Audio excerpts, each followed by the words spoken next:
Friends, मैं वहीदा और welcome to my channel Waheeda Bilimoria. Friends, आज हम हमारा पेपर 5 जो हमने अभी अभी शुरू किया था उसका लास्ट पार्ट करने वाले हैं, यानी कि सेक्शन डी 4 मार्क्स के सम्स वाले। इनमें जो सम्स होते हैं फ्रेंड्स वो बहुत लिमिटेड इन नंबर्स होते हैं और इसके साथ आपको पता भी होता है ये कौन से लेसन में से आने वाले हैं, तो प्लीज इन पे ज्यादा कॉन्सेंट्रेट कीजिए। और एक बात है कि आप जब भी रोज प्रैक्टिस करने बैठे तो प्लीज इनके लिए सिर्फ आधा घंटे का टाइम निकालिए। आई एम श्योर कि एक वीक में आप इनमें से आधे सम्स तो कर ही चुके होंगे और बाय द टाइम आपका सेकेंड वीक खत्म होता है आप रिवीजन पे भी आ जाएंगे। वेलकम डियरेस्ट चिल्ड्रन, पेपर 5 का सेक्शन डी जो 4 मार्क्स का है उसे अब हम देखेंगे। यहाँ पे फ्रेंड्स आपसे कहा गया है कि आपको एक ट्राइंगल ड्रॉ करना है ABC।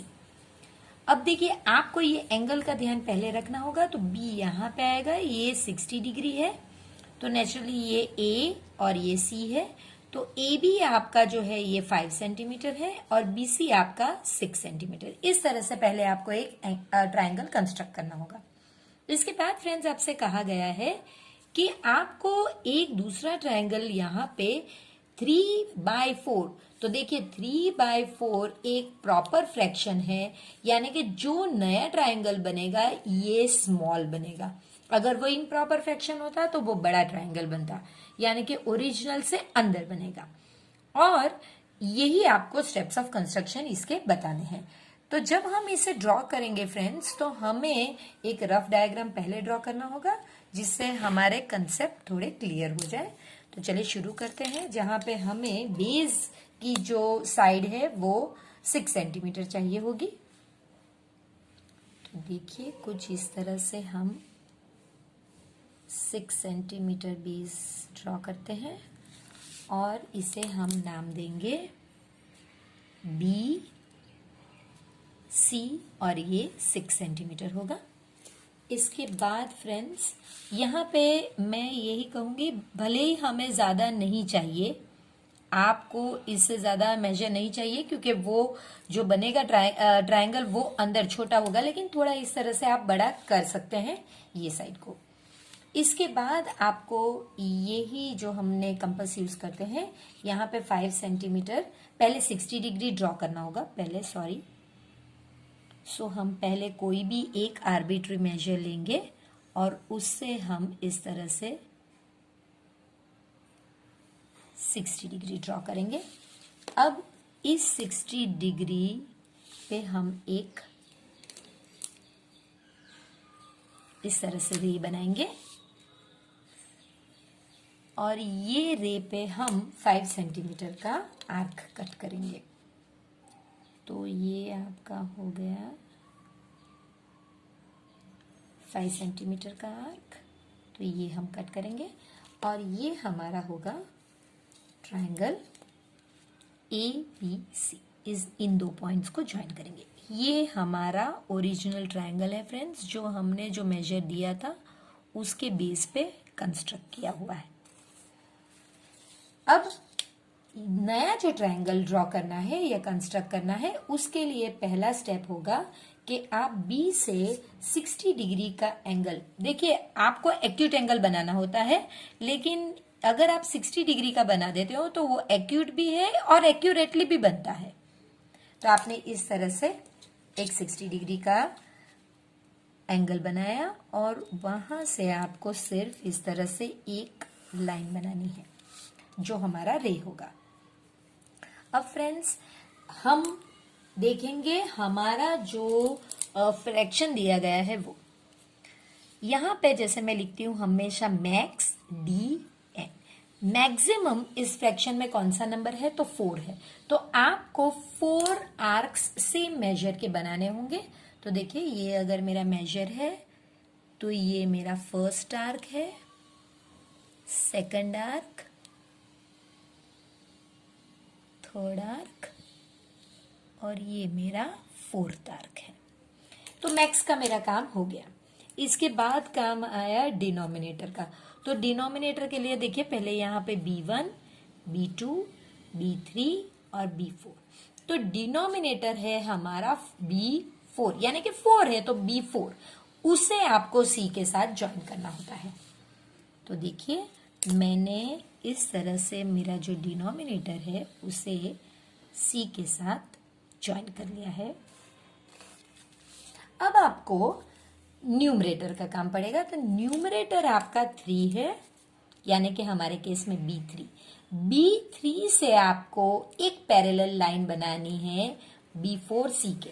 तो देखिए ये B4C है, B3 से इस लाइन की पैरेलल एक लाइन बनानी है, तो वो भी हमें पता ही है किस तरह से होता है फ्रेंड्स। तो देखिए कुछ और मेजर लेते हैं ताकि कंफ्यूजन ना हो। ये हमारा पहला आर्क, यही चीज हम यहां से करेंगे। फिर हमारा दूसरा आर्क होगा यहां से इस आर्क को कट करना, यही चीज हम यहां से इस आर्क को कट करेंगे। तो हमारे पास अब 2 पॉइंट से, एक ये पॉइंट और एक ये पॉइंट, इन्हें आपको ज्वाइन करके एक लाइन बनानी होगी। और ये लाइन जो बनती है फ्रेंड्स वो इसके पैरेलल होनी चाहिए जो हमारी है। अब आपको नाम इसे देना है C डैश। अब यहां से आपको इस लाइन, यानी कि सॉरी यहां पे नाम नहीं दिया गया था, AC के पैरेलल एक लाइन बनानी है जो हमारी होगी A डैश C डैश। तो वही चीज जो हमने यहां पे की वही करनी है। आपको एक कोई भी आर्बिट्री मेजर से इस तरह से एक आर्क बनाना है, वही मेजर यहां पे लेकर भी आपको एक आर्क बनाना है। अब आपको इस मेजर को कट करना है और वही मेजर लेकर आपको यहां भी कट करना है। अब आपके पास 2 पॉइंट्स आ गए हैं, ये और ये।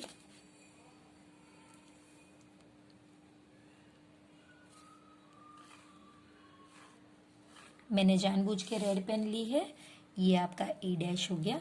तो अब आपका ये रिक्वायर्ड ट्राइंगल है। जैसे मैंने कहा था, क्योंकि फ्रैक्शन जो दिया गया है वो प्रॉपर फ्रैक्शन है, इसलिए हमारा जो नया ट्राइंगल बनेगा, ये जो रेड वाला है ये अंदर बनेगा, जिसका नाम होगा, ये B मैं थोड़ा ऊपर लिख देती हूँ, ये A dash B C dash. तो अब इसके स्टेप्स ऑफ कंस्ट्रक्शन मैं आपके लिए लिखती हूँ।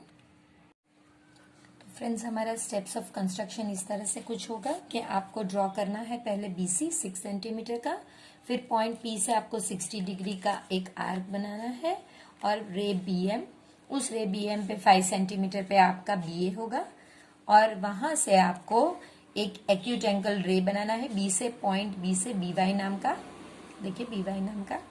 फिर वहां पे आपको 4 आर्क्स बनाते हैं जिनके मेजर सेम होगा।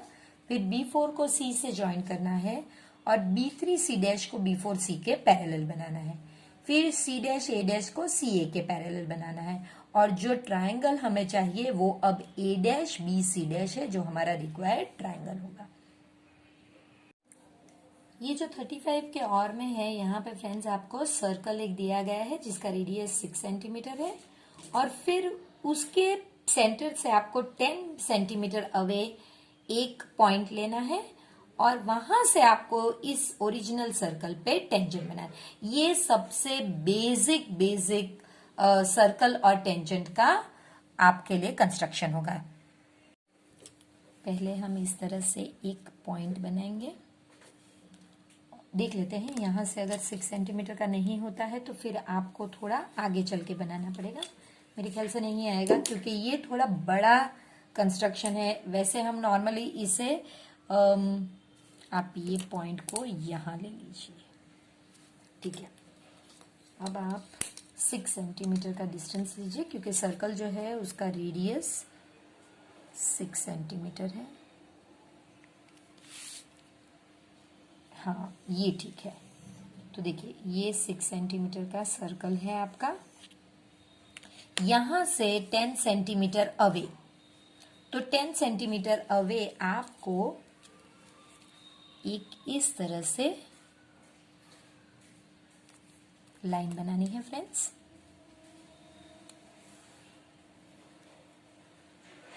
टेन सेंटीमीटर अवे आपने इस तरह से लाइन बनाई है, और ये सर्कल का सेंटर अगर आप O कहते हैं तो ये पॉइंट को A कह दीजिए। अब यहां से आपको टेंजेंट ड्रॉ करना है। फ्रेंड्स रूल्स यही है कि पहली चीज आपको ये डिस्टेंस का मिड पॉइंट ढूंढना है। तो मिड पॉइंट आप जानते हैं, देखिए मुझे पहले इसे थोड़ा डार्क करने दीजिए। देखिए मिड पॉइंट का रूल ये है कि आपको सर्कल के आधे से ज्यादा मेजर का एक मेजर लेना है, कोई भी मेजर, और दोनों साइड पे इस तरह से आर्क बनाने हैं। तो ये हो गया आपका मिड पॉइंट। अब इस पॉइंट से आपको, आप चाहें तो एक बड़ी लाइन खींच सकते हैं, ना चाहें तो कोई दिक्कत नहीं। देखिए इस तरह से भी आप लाइन खींच सकते हैं, या फिर सिर्फ ये पॉइंट लेके इसे नाम दे दीजिए M। अब आपको ये पॉइंट से ये दोनों ही पॉइंट्स उसमें आने चाहिए जो हमारे आ जाते हैं। फ्रेंड्स मैं यही कहती हूं कि ये इजी ही है। देखिए हम पूरा ही आपके सामने कर रहे हैं, लेकिन आप अगर घबराओगे कि मेरा नहीं आएगा तो वो कभी नहीं आएगा। देखिए ये इस तरह से हमने मिड पॉइंट लिया, दोनों तरफ आर्क बनाया, मिड पॉइंट डाला और फिर वहां से एक सर्कल बनाया। ये हमारा पॉइंट है और ये पॉइंट है जहां पे ये दो सर्कल्स एक दूसरे को इंटरसेक्ट करती है।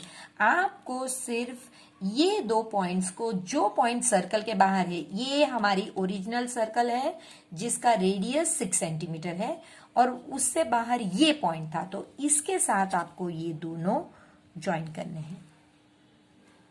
मैं जानबूझ के कलर पेन यूज कर रही हूं ताकि आप समझ सके।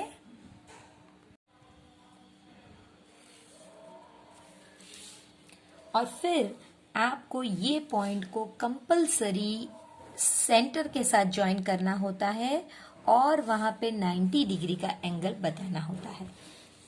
देखिए इस तरह से, और इन्हें नाम भी देने ही होते हैं तो वो हम देंगे। देखिए इस तरह से, और ये अगर ए है तो आप इसे बी और सी नाम दे सकते हैं। तो आप कहेंगे कि भाई ए बी और ए सी पॉइंट ए से इस सर्कल पे दो टेंजेंट्स है। तो अब इसके स्टेप्स ऑफ कंस्ट्रक्शन हम कैसे लिखेंगे, चलिए देखते हैं। मैंने यहाँ पे आपकी सहूलियत के लिए ये लिख दिया है कि इसका ये 6 सेंटीमीटर है और यहाँ से यहाँ तक का मेजर 10 सेंटीमीटर है। अब स्टेप्स ऑफ कंस्ट्रक्शन बहुत ही सिंपल है फ्रेंड्स, जहाँ पे आप देखोगे कि आपको पहले सर्कल ड्रॉ करनी है जो जिसका ओ सेंटर है और 6 जिसका रेडियस है। फिर आपको ओ से ए तक का डिस्टेंस 10 सेंटीमीटर करना है। फिर आपको ओ ए को बाइसेक्ट करना है और वो बाइसेक्ट का पॉइंट आपका एम होगा। बाइसेक्ट यानी इक्वली हाफ में कट करना है। फिर आपको वहां से एक सर्कल ड्रॉ करना है जिसका सेंटर एम होगा और उसका रेडियस ओ एम होगा। यहाँ पे आप ओ एम की जगह एम ए भी लिख सकते हैं क्योंकि वो दोनों सेम ही है। फिर आपको सर्कल, ये दो सर्कल यानी कि ये वाली सर्कल को पॉइंट बी और सी में इंटरसेक्ट करेगी। फिर आपको इन दो पॉइंट्स को ए के साथ ज्वाइन करना है और ये आपके दोनों टेंजेंट्स हैं। 90% pure and 97% pure acid solutions are mixed, यानी कि दो सॉल्यूशन है एसिड के, एक 90% प्योर है और एक 97% प्योर है। इनको मिक्स करके 21 लीटर सॉल्यूशन बनता है जो 95% प्योर सॉल्यूशन है। तो आपको ये दोनों की क्वांटिटी यानी कि कितने लीटर ये वाला और कितने लीटर ये वाला यूज किया है इस मिक्सचर में वो बताना है। तो फ्रेंड्स पहले तो हम यही लिखेंगे कि भाई let x litres and y litres be the amount of 90% and 97% pure acids be, यानी कि रिस्पेक्टिवली वर्ड बहुत जरूरी है कि इसका मतलब 90% जो प्योर एसिड है उसके लिए x लीटर्स और 97% के लिए आप y लीटर्स ले रहे हैं। तो फिर आपको जो कंडीशन दी गई है उसके हिसाब से आप लिखेंगे 0.90। ये 0.90 क्यों लिखते हैं, क्योंकि 90% का मतलब है 90/100, तो 0.90 हो गया और वो x लीटर है, प्लस 0.97y, तो कितना हुआ, यानी कि यहाँ पे हम क्या कर रहे हैं फ्रेंड्स, यहाँ पे हम प्योरिटी को मल्टीप्लाई कर रहे हैं। देखिए हम प्योरिटी मल्टीप्लाई बाय उसकी क्वांटिटी कर रहे हैं। तो अगर हम लेफ्ट हैंड साइड पे ये कर रहे हैं, राइट हैंड साइड पे भी यही करना होगा। देखिए यहाँ पे भी प्योरिटी और उसके साथ उसका क्वांटिटी। यहाँ पे भी आपकी प्योरिटी है 95 और आपकी क्वांटिटी है 21, तो ये दो को मल्टीप्लाई करना होगा। अब आप देख सकते हैं कि सारे ही डिवाइडेड बाय 100 है, तो आप इस इक्वेशन को मल्टीप्लाई बाय अगर 100 करते हैं तो आपके लिए इजी हो जाएगा, जहां पे आप इजीली फिर लिख सकोगे 90x plus 97y is equal to 21 into 95। ये आपका इक्वेशन 1 कर दीजिए। इसे अभी मल्टीप्लाई करने की जरूरत नहीं, क्योंकि ये बहुत इजीली सॉल्व हो जाएगा। तो चलिए, इसके बाद आपसे कुछ और कहा गया है कि find the quantity of each of the acid. अब फ्रेंड्स, आप एक चीज बखूबी जानते हैं कि देखिए, quantity of both acids is equal to 21 litres, यानी कि इसकी क्वांटिटी, यहां पे दो एसिड्स है, यानी कि x और y। x की क्वांटिटी x है और पहले वाले की, और दूसरे वाले की y है। ये दो मिला के 21। ये कहीं दिया नहीं गया था, ये हमने खुद से बनाया, जो कॉमन सेंस है ये, कि भाई दो क्वांटिटी मिलाकर 21 बन रहा है। तो ये हमारा दूसरा इक्वेशन। तो यहां से फ्रेंड्स, अगर आपको लगता है कि x की वैल्यू में इसे कन्वर्ट करना है तो आप वो कर सकते हैं, y की वैल्यू में तो आप वो कर सकते हैं। मैं y is equal to 21 minus x लूंगी। इस चीज को मैं यहाँ पे इक्वेशन 1 में इंसर्ट करूंगी। ये मेरे साथ क्या पता नहीं क्या है, ये एंड्स में जहां भी जाती हूँ वो वहीं आके मैथ्स के पेपर पे सॉल्व करना चाहती है। वो कहीं से भी आ जाती है और कोई भी टाइम हो दिन का वो आ ही जाती है। तो substituting value of y in equation 1. So 90x plus 97, 21 minus x is equal to 21 into 95. ये हो जाएगा आपका 90x plus 97 into 21 minus 97x is equal to 21 into 95. अब फ्रेंड्स, जैसे मैंने आपसे कहा है, अभी इसे मल्टीप्लाई मत कीजिए, सिर्फ ये दो को ले लीजिए। तो 90 माइनस 97 यानी minus 7x is equal to, अब इसे पूरे को ही इस साइड पे शिफ्ट कीजिए। देखिए, ये प्लस है तो इस साइड पे सिर्फ यहां पे चेंज आएगा, यहां पे कोई चेंज नहीं आएगा। अब आप देख सकते हैं कि दोनों में 21 कॉमन है, तो 95 माइनस 97, तो 21 इंटू -2, ये आपका आंसर हो गया। अब हम यहां से -7 को निकाल देते हैं, तो अब आप देखिए ये आपका हो गया 7 1 जा 7 3 जा, सो ये -6 अपॉन -1 यानी कि 6। इतना इजी है फ्रेंड्स। अगर आप मल्टीप्लाई करोगे तो बहुत ज्यादा टाइम जाएगा। तो ये लीटर्स, 6 लीटर्स, x आपका 6 लीटर्स आपको मिल गया। यानी कि जो हमारा पहला है ये 90% प्योर, हमने 6 लीटर्स यूज किया। अब हम ये जो इक्वेशन है इसमें 6 की वैल्यू इंसर्ट करके y की वैल्यू ढूंढ लेंगे, या फिर आपके पास ये ऑलरेडी मौजूद है, आप इसे यूज कर सकते हैं। As y is equal to 21 minus x, so that is equal to 21 minus 6, that is equal to 15. Therefore, आप फिर लास्ट में लिख लीजिए y is equal to 15 litres. ये एक बहुत ही इंटरेस्टिंग सम है कि देखिए, एक the angle of elevation of a cloud from a point h metres above the surface of the lake is alpha. देखिए, अगर ये आपका सरफेस ऑफ लेक है, जो मैं सिर्फ इसलिए इस तरह कर्व लाइंस में बना रही हूं ताकि आपको पता चल जाए कि ये सरफेस ऑफ लेक है। यहां से एक इस हाइट पे, ये h मीटर्स की हाइट है, h मीटर्स, यहां से ये पॉइंट से एंगल ऑफ एलिवेशन एक क्लाउड का, ये क्लाउड अगर हम यहां बनाते हैं तो देखिए ये जो एंगल ऑफ एलिवेशन है ये आपका अल्फा है। अब फ्रेंड्स, कभी भी इस तरह से फिगर नहीं होता है, तो आपको करना क्या है कि आपको ये सरफेस के पैरेलल एक स्ट्रेट लाइन बनानी होगी और ये आपका अल्फा होगा। जो पॉइंट से एंगल ऑफ एलिवेशन है वहां से आपको इस तरह से एक लाइन बनानी होती है जो नॉर्मल है, और वहां से अल्फा ऊपर। अब फ्रेंड्स दूसरा पार्ट देखते हैं जहां पे कहा गया है and the angle of depression of its reflection. किसका रिफ्लेक्शन? क्लाउड का रिफ्लेक्शन। तो इस क्लाउड का पानी में जो रिफ्लेक्शन है, मानो कि वो ये क्लाउड अब मुझे यहां कहीं दिख रहा है, तो ये ही पॉइंट से वो डिप्रेशन आएगा फ्रेंड्स। तो ये जो डिप्रेशन है ये आपका बीटा है। आपको प्रूव करना है कि हाइट ऑफ द क्लाउड, यानी कि इस सरफेस से जो हाइट है वो आपकी ये होगी। कौन से सरफेस से फ्रेंड्स? तो आपको ये एक लाइन बनानी होगी, देखिए इस तरह से, और ये हाइट। अब देखिए फ्रेंड्स, ये जो है पूरा डिस्टेंस ये आपका h है। ये हाइट आपको ढूंढनी है, हाइट ऑफ क्लाउड है ये। तो इसके लिए हम कैपिटल H यूज करेंगे।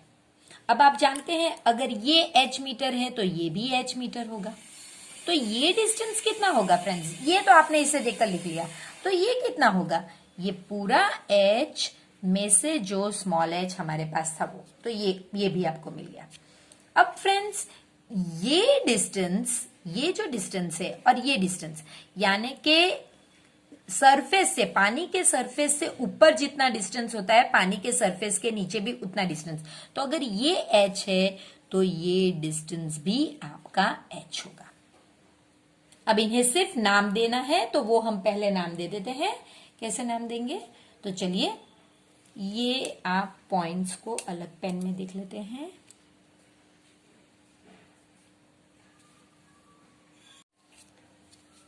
ये हमारा A हो गया। ये पहले हम बेस को देते हैं सरफेस ऑफ वाटर AB, फिर अगर ये C है, ये D है, इसे हम E कहते हैं, और ये हमारा F है। तो अब हमारे पास फ्रेंड्स दो ट्रायंगल होंगे। ये जब आप ट्रायंगल करेंगे तो आपको ध्यान आना चाहिए कि आपको ये वाला ट्रायंगल जो ग्रीन लाइन है मैंने स्पेशली बनाई है इसके ऊपर का, जिसमें सिर्फ अल्फा है, ये एक ट्रायंगल लेना है और एक ये ट्रायंगल लेना है जिसमें बीटा है। तो इन दो ट्रायंगल को आपको इंडिविजुअली ड्रॉ करना है और वो सारा डिटेल्स लिखना है जो हमने ऑलरेडी यहां पे लिखा हुआ है। तो चलिए,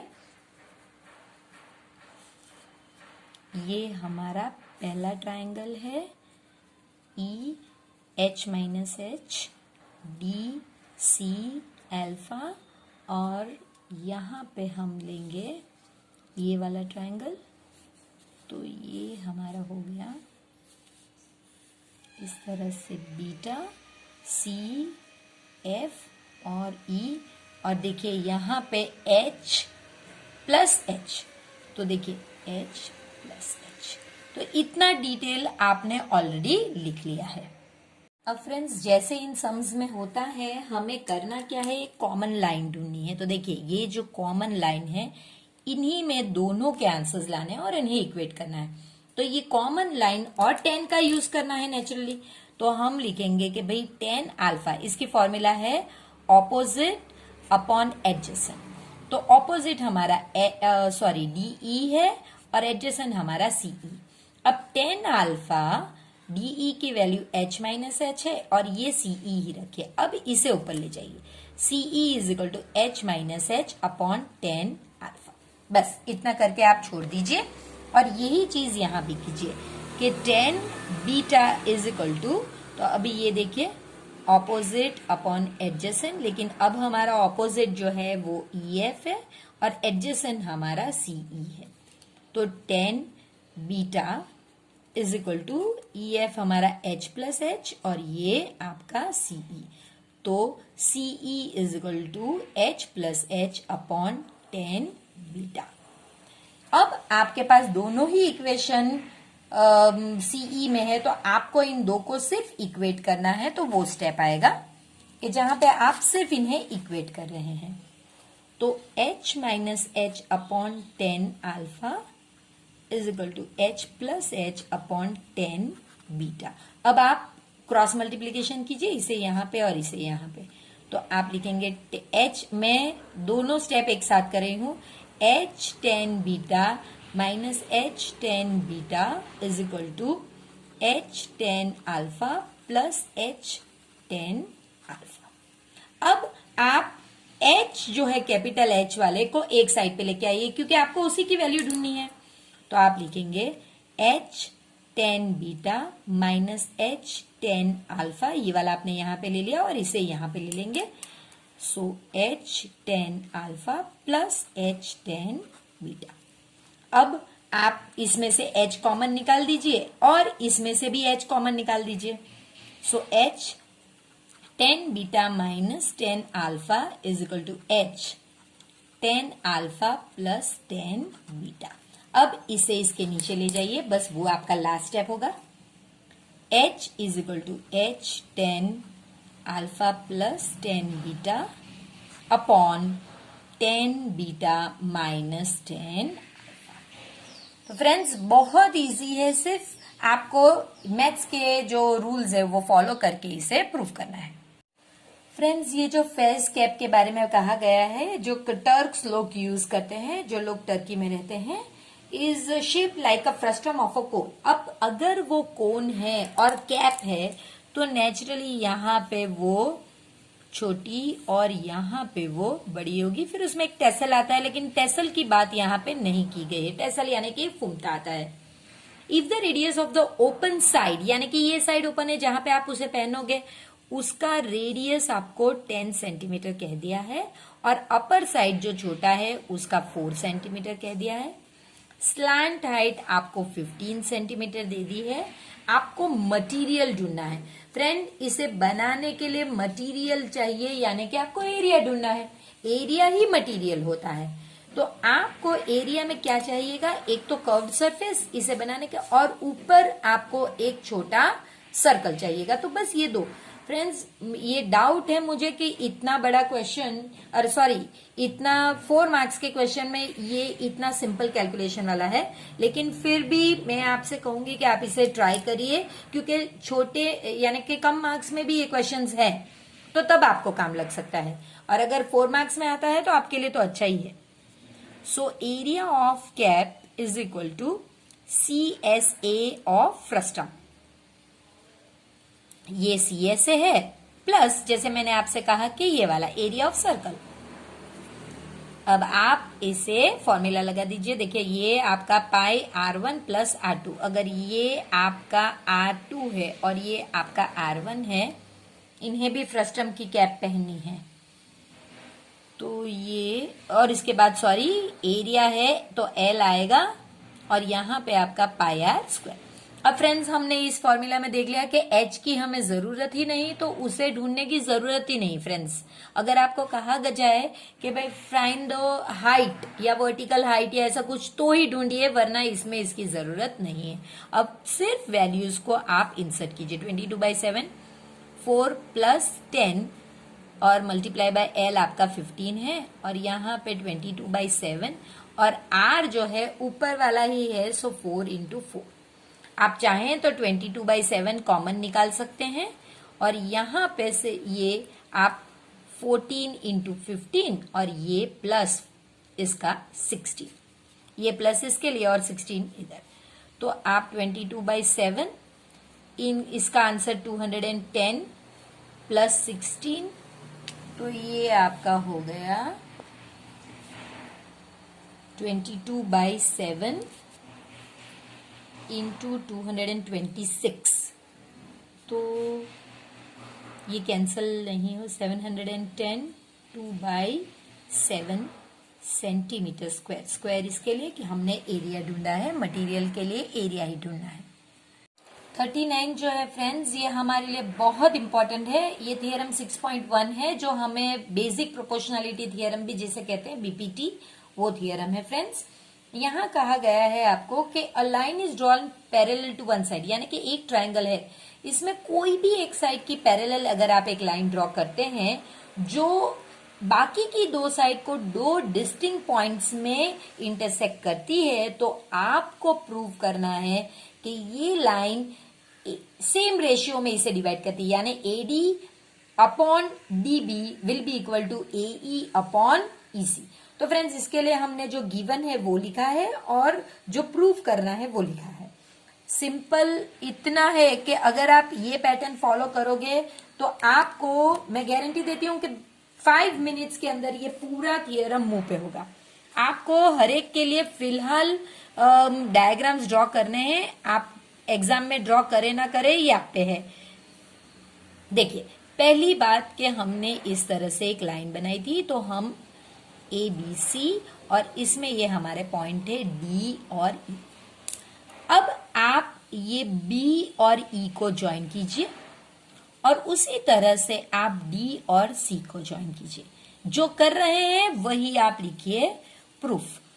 join BE and CD, CD या डीई डीसी, आप दो में से कोई भी एक लिख सकते हैं। फिर आप कीजिए, ये जो ट्रायंगल है इसमें एक इस तरह से आप परपेंडिकुलर ड्रॉ कीजिए और इसे नाम दे दीजिए एफ। तो देखिए, आपने क्या किया, आपने किया draw E F perpendicular to AD, ये पहला काम किया। अब इसी तरह इस पॉइंट से भी आप एक परपेंडिकुलर ड्रॉ कीजिए और उसका नाम दे दीजिए जी सपोज। तो आप लिखेंगे ड्रॉ, आपने किस पॉइंट से किया, डी से G, so draw D G perpendicular to A E. ये तो हो गया फ्रेंड्स। अब आपको इसे दो दो ट्रायंगल के ग्रुप में बनाना है, तो कैसे करेंगे वो देखते हैं। देखिए, पहले में हम ये ऊपर वाला ट्रायंगल लेंगे इस साइड पे, तो ए डी ई, और इसमें हमारे पास ये है हमारा एफ, ये पहला। और दूसरा इसी के नीचे वाला, यानी कि जिसमें ये कॉमन साइड हो, ये वाला ट्रायंगल लेंगे, लेकिन इसका जो हाइट है वो अंदर नहीं, वो बाहर है, क्योंकि आप जानते हैं कि अगर ऑब्ट्यूज एंगल ट्रायंगल है तो उनकी हाइट बाहर होती है। तो ये है, देखिए, जो आपने लिया है उसी को आपको लिखना है। तो कैसे लिखेंगे आप लिखोगे इन ट्रायंगल ए डी ई। पहले हम ये ए डी की बात करें तो इसका एरिया कैसे ढूंढेंगे, area of A D E is equal to, formula तो आपको पता है, half into base into height. यहां पे हमारा बेस कौन है, ए डी, और हाइट हमारी है ई एफ। बस छोड़ दीजिए, अब इसका भी वही करना है, लेकिन ट्रायंगल हमारा ये है, माइंड यू, ट्रायंगल ये है, उसकी हाइट भले बार है, ट्रायंगल तो ये है। In triangle D E B, area of D E B is equal to half into base into height. Particular वही हमारा बेस यही है डी बी, लेकिन हाइट जो है वो बाहर है, so D B into E F. तो इस साइड पे आपने ऐसे किया। अब इनका रेशियो बना दीजिए। So area of A D E upon area of D E B is equal to half into A D into E F upon half into D B into E F. अब आप देख सकते हैं half half cancel हो गया, ये भी cancel हो गया, तो बच गया सिर्फ A D upon D B. ये हमारा 1 होगा।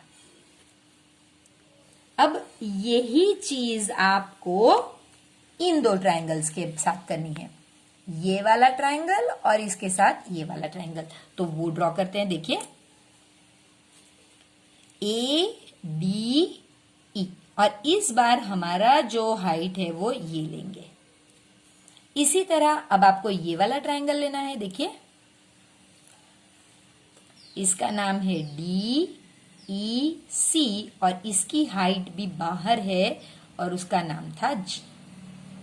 जो आपने यहां किया है वही चीज आपको यहां लिखनी है। तो वो कैसे लिखेंगे, चलिए। In triangle A D E, area of A D E is equal to half into base into height. अब हमारा बेस जो है वो ए ई हो गया है और हाइट हमारी नीचे है। इसी तरह इन ट्राइंगल, ये वाला ट्राइंगल है, in triangle DEC, area of DEC is equal to half into base into height, that is equal to half, हमारा बेस EC है और हमारी हाइट है DG। अब आप area of ADE upon area of DEC is equal to half into AE into DG, जो ये value है डिवाइडेड बाय ये value, half into EC into DG। तो देखिए ये कट हो गया। अब एक बहुत इंपॉर्टेंट रूल आपको पहले लिखना होगा, ये आपका सेकंड रूल ये है फ्रेंड्स, उसके लिए भी मैं आपको ड्रॉ करके बताती हूं ताकि आपको रूल याद रह जाए। देखिए इस तरह से अगर दो आपके पास पैरेलल लाइन है और एक ट्रायंगल, ये एक पूरी साइड को यूज करके सामने की पैरेलल साइड पे ये एक ट्रायंगल पड़ता है और एक ट्रायंगल यही पूरी साइड यूज करता है, लेकिन इस साइड पे अगर पड़ता है उसकी एक पॉइंट सामने की साइड पे पड़नी चाहिए। तो फिर फ्रेंड्स इन दोनों का एरिया सेम होगा, यानी कि ये जो ब्लैक वाला ट्रायंगल है इसका एरिया और जो रेड वाला ट्रायंगल है इसका एरिया सेम होगा। ये रूल है फ्रेंड्स। तो हमारे पास बिल्कुल ऐसा ही है, देखिए ये रूल आप यहां पे लिखिए, ये आपके अंडरस्टैंडिंग के लिए आप रूल लिख लीजिए। In two triangles, if two triangles are on the same base, देखिए दोनों सेम बेस पे है, and between two parallel lines अगर वो है, then their areas are same। तो हमारे ऐसे कौन से दो ट्रायंगल है, DEB और DEC, देखिए ये दोनों नीचे वाले ट्रायंगल हमारे सेम हो गए। Therefore, area of DEB is equal to area of DEC। बस अब आपको कुछ नहीं करना, ये 3 लिख दीजिए और फ्रॉम 1 2 3 जो प्रूव करना है वो हो गया। तो वही लिखिए, फ्रॉम 1 2 एंड 3, ये जो दोनों चीज हमारे पास बच गई थी, यहां पे AE अपॉन EC, ये जो बच गई थी ये हमें लिखते हैं, AD upon DB is equal to AE upon EC। ये दोनों चीज जो बच गई थी वो हमारा प्रूफ हो गया। हमारे इस सेक्शन का लास्ट सम है friends, E is a point on the side AD produced by parallelogram ABCD। यानी कि अगर आपके पास एक पैरेललोग्राम ड्रॉ करना है, एक पैरेललोग्राम है जिसका नाम सपोज आपने ABCD दिया है, तो आपसे कहा गया है कि AD की साइड पे एक पॉइंट है E जो इस तरह से प्रोड्यूस हुआ है, यानी कि आपको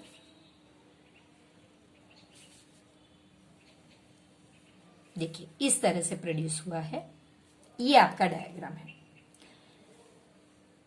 and it intersect CD in point F, यानी कि ये CD को भी इंटरसेक्ट करता है पॉइंट F में।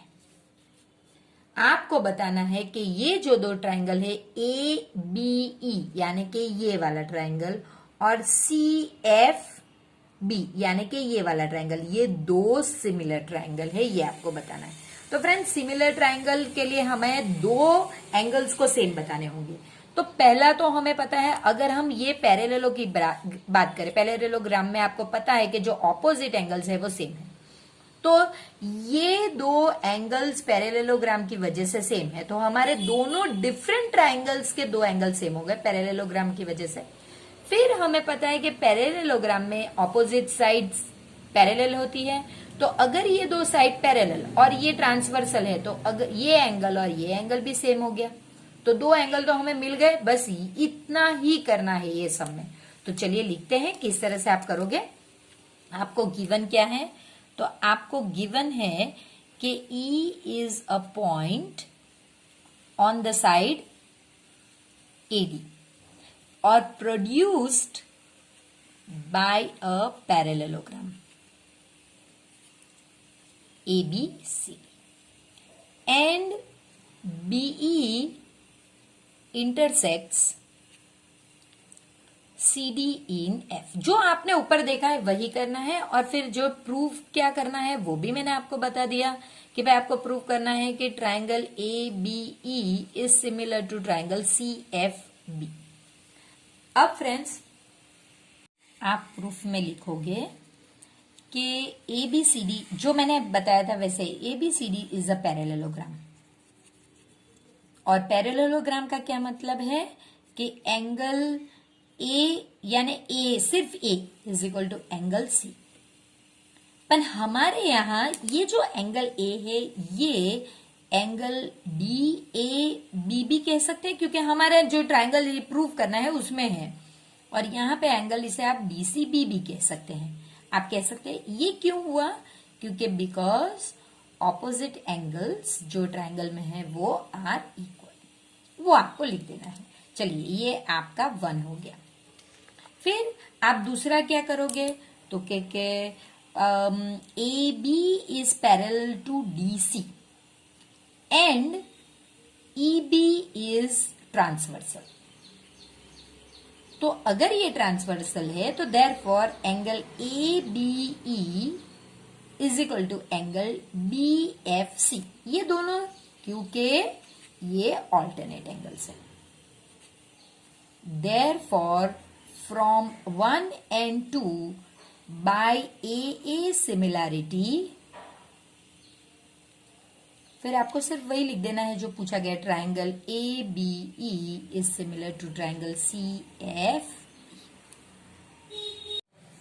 इतना इंटरेस्टिंग पार्ट कोई कैसे मिस कर सकता है और कोई कैसे इसे पसंद नहीं कर सकता। तो आपने अगर पसंद किया है तो लाइक बटन तो दबाया ही होगा। तो आई होप कि आपने लाइक बटन दबाया हो, वीडियो को अपने फ्रेंड्स के साथ शेयर भी किया हो, और इस चैनल को तो सब्सक्राइब 100% आपने किया ही होगा। तो चलिए फिर मिलते हैं पेपर 6 के साथ।